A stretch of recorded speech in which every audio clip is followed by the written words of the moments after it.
Parce qu'il est essentiel d'être conseillé, CGECO accompagne votre entreprise de sa création à sa transmission.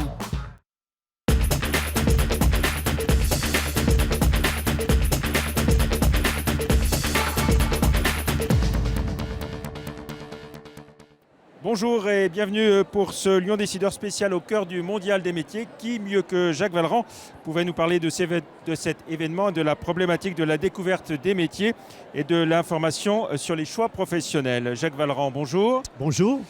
Vous êtes le président de l'AROM, l'association Voilà. Rhône-Alpes pour l'orientation et la promotion des métiers. Voilà. Vous êtes ethnologue de formation Voilà, c'est lointain tout et ça. d'exercice professionnel. Vous avez été le directeur de la Cité des Sciences à la Villette. Alors, directeur à la Cité, À la Cité dans des les Sciences années à la- 85-86 Vous au avez moment de son aussi ouverture. été chargé de conférences à l'Université de Lyon et de l'École des hautes études en sciences sociales avant d'être impliqué, donc voici une vingtaine d'années, dans la création de l'AROM à la demande de l'État et de la région Rhône-Alpes. C'est bien ça. Et en 1996, vous avez été à l'origine de ce qui est devenu aujourd'hui le Mondial des métiers et le réseau des forums des métiers partout en Rhône-Alpes.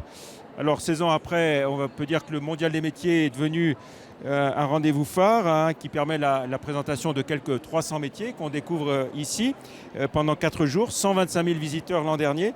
Une grand-messe, on va dire, un rendez-vous phare. Est-ce que, Jacques Vallerand, vous êtes un homme comblé devant le succès de ce salon ? Alors, tout à fait, oui. Parce que je le suis dans la mesure où je vois que les jeunes et les visiteurs qui viennent ici trouvent leur compte, repartent avec des contacts utiles. Donc le salon qui commence à avoir une bonne notoriété trouve là toute son utilité. Et puis satisfait également dans la mesure où les partenaires à la fois fondateurs et puis partenaires participants, toutes les branches professionnelles, la région Rhône-Alpes, l'État, sont ici présents et également conscients de la qualité des retombées. Alors on voit les lycéens qui sont très très nombreux, tous les lycées de Rhône-Alpes pratiquement viennent ici au Mondial des métiers, mais ce Mondial des métiers il est ouvert aussi aux familles, aux chômeurs, aux jeunes, aux personnes en reconversion, ça ne s'adresse pas uniquement aux lycéens. Tous les jeunes jusqu'à 22 ans sont ici portes ouvertes, enfin en toute gratuité. Et effectivement, c'est ouvert aux adultes en recherche d'emploi, également aux étudiants, collégiens, lycéens. Mais ce qu'on constate là au fil des années, c'est que c'est un salon qui draine de plus en plus, dès le premier jour, dès le premier matin, on l'a vu hier matin, des adultes, salariés, demandeurs d'emploi qui viennent, qui se mélangent aux jeunes. Ça c'est bien, c'est nouveau, pour interroger, prendre des conseils, prendre des contacts et rencontrer du monde. Et les chômeurs donc, et personnes en reconversion donc, ils viennent, mais ils sont quand même, on peut le dire, beaucoup moins nombreux. Bien sûr, il faut déjà faire la démarche, il faut venir ici, c'est pas forcément simple. Et puis Chassieux peut être assez loin de l'endroit où on réside. Donc si on est à Thonon, Évian, en Ardèche, sud de l'Ardèche, ou du côté de Roanne, ou dans le sud de l'Isère, il faut quand même 2-3 heures pour venir ici. Mais il y a des demandeurs d'emploi qui n'hésitent pas à faire le trajet. J'en connais qui viennent par exemple de Romans, qui étaient dans les métiers du cuir, de la chaussure, et qui, il y a quelques années, venaient ici, trouvaient des contacts utiles. Et ça, la chose, bien évidemment, avec des chiffres du chômage qui ne sont pas très bons, la chose a tendance à s'amplifier, quoi. On va y revenir. Alors on dit qu'il y a 300 métiers qui sont représentés ici à Eurexpo. Finalement, le plus simple, c'est peut-être de dire ceux qui n'y sont pas. Ceux qui n'y sont pas. En fait, les métiers qui... mais il y en a de moins en moins de métiers absents. Mais les métiers qui n'y sont pas sont les métiers qui sont les plus difficiles à présenter. Alors, je discutais avec l'un de vos collègues là ce matin. Le métier de journaliste n'est pas renseigné véritablement comme on le souhaiterait. Et ça, c'est une chose qu'on aimerait bien obtenir dans les années qui viennent. Il va falloir qu'on l'organise. Pourtant, je vois pas très loin d'ici, médias, communication. Bien sûr, mais enfin, vous le savez mieux que moi. Les médias et la communication intéressent les entreprises, donc il y a des chargés de communication dans les sociétés. On a beaucoup de nouveaux métiers. La caractéristique, en fait, ici, c'est que les métiers sont essentiellement présentés à partir de démonstrations professionnelles réalisées par des jeunes.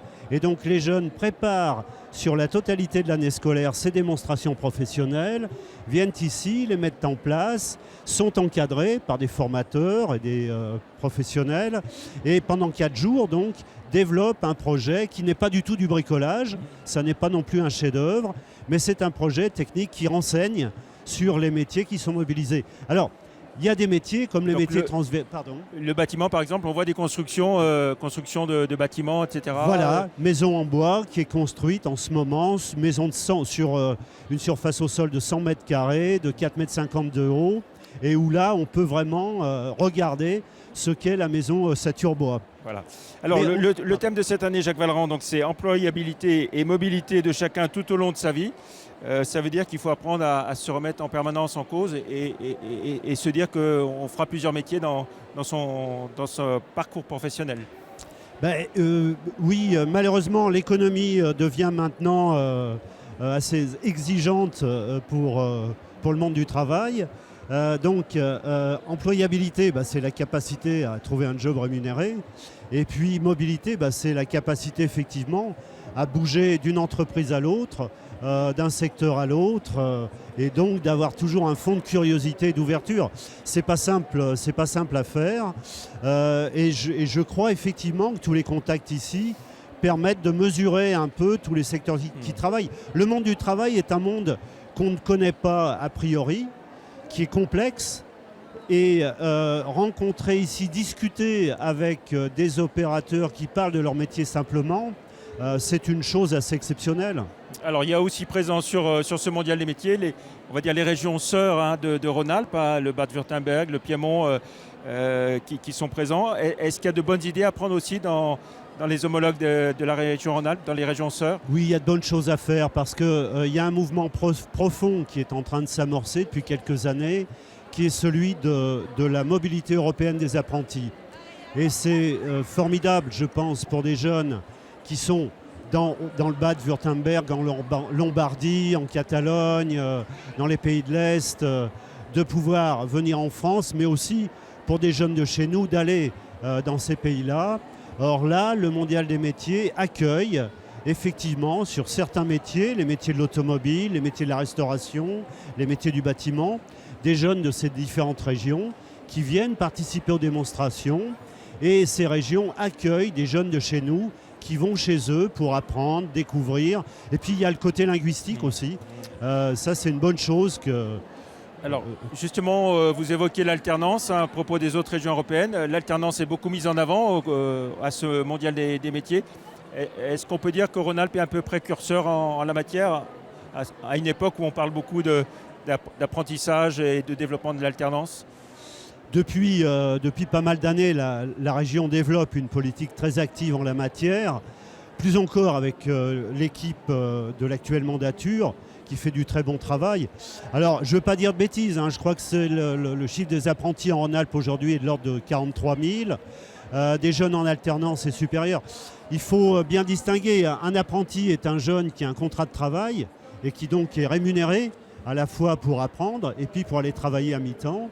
L'alternance, plus globalement, c'est un dispositif pédagogique qui repose aussi sur ce principe à la fois de temps partagé entre l'apprentissage et le travail, mais qui n'est pas forcément rémunéré.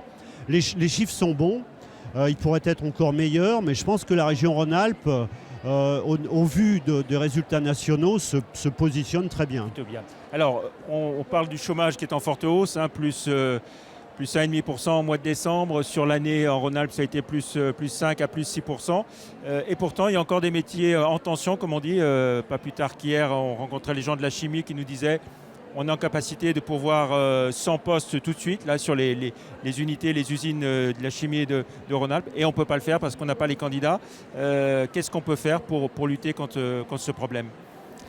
Alors, moi, je n'ai pas de solution miracle, mais simplement, ce qui me semble à dire, c'est déjà, et c'est le cas pour les visiteurs qui viennent là, de découvrir quels sont les secteurs qui ont des métiers en tension et qu'est-ce que les métiers en tension. Métier en tension, c'est un métier où il y a plus d'offres d'emploi que de gens qui essayent d'adhérer à ces offres. Et on en trouve dans beaucoup de secteurs. On en trouve évidemment dans le tourisme, ici, hôtellerie, restauration, service en salle. On en trouve dans le monde du service à la personne. Et ça, c'est quelque chose en Rhône-Alpes qu'on essaye de mettre en avant. On en trouve dans l'agriculture. Et puis globalement, les métiers de l'industrie quand même qui ont du mal souvent à pourvoir des postes. Les métiers de l'industrie, il y a encore les métiers du l'industrie bâtiment. malheureusement qui a une mauvaise image parfois et on a du mal à faire venir les jeunes dans ces secteurs ou les postes manuels également. Oui, les branches présentes ici, elles sont quasiment toutes présentes. On en a quasiment 60, des petites, des grosses, font toutes des efforts pour montrer aujourd'hui la réalité du travail, la réalité des métiers. Que ce soit dans l'industrie, industrie chimique, l'industrie métallurgique, enfin, etc., la plasturgie, le décolletage, on a maintenant des univers qui sont non seulement propres, mais très intelligents, qui demandent des compétences, qui demandent des capacités manuelles, bien sûr, mais des capacités également intellectuelles, fortement. Et les clivages, a priori, entre certains métiers par rapport à d'autres sont de plus en plus des stupidités. Donc, ce qu'il faut, c'est arriver à les casser, ces clivages, pour faire découvrir vraiment ce qu'est aujourd'hui la réalité du monde du travail. C'est vraiment l'un des objectifs de ce salon. Et puis alors il y a toujours le problème des formations où il y a beaucoup trop de jeunes qui veulent y aller. On cite toujours psychologie, sociologie. Ça veut dire que pour ces formations, est-ce qu'il faudrait instituer un numerus clausus pour faire en sorte que les jeunes aillent plutôt vers des formations où il y a des postes à pourvoir ? Alors, non, mais je vais pas me mêler d'aller dire des choses là que je n'ai pas à dire.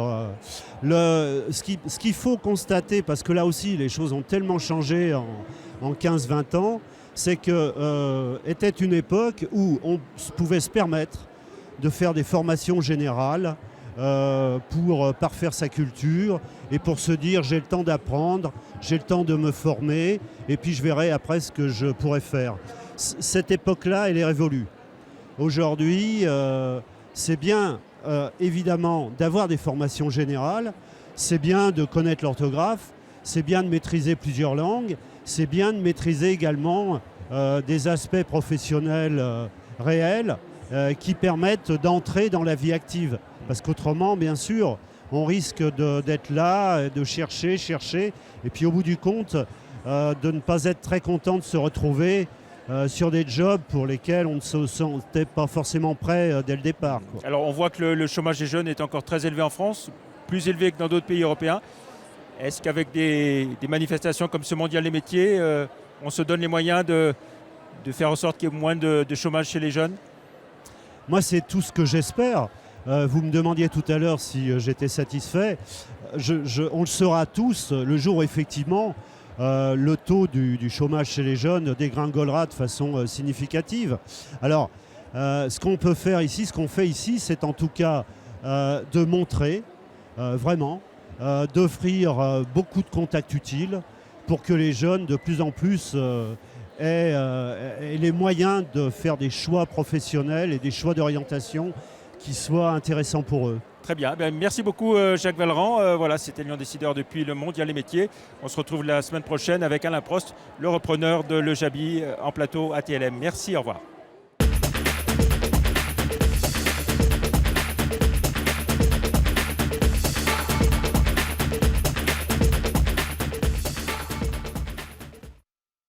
Parce qu'il est essentiel d'être conseillé, CGECO accompagne votre entreprise de sa création à sa transmission.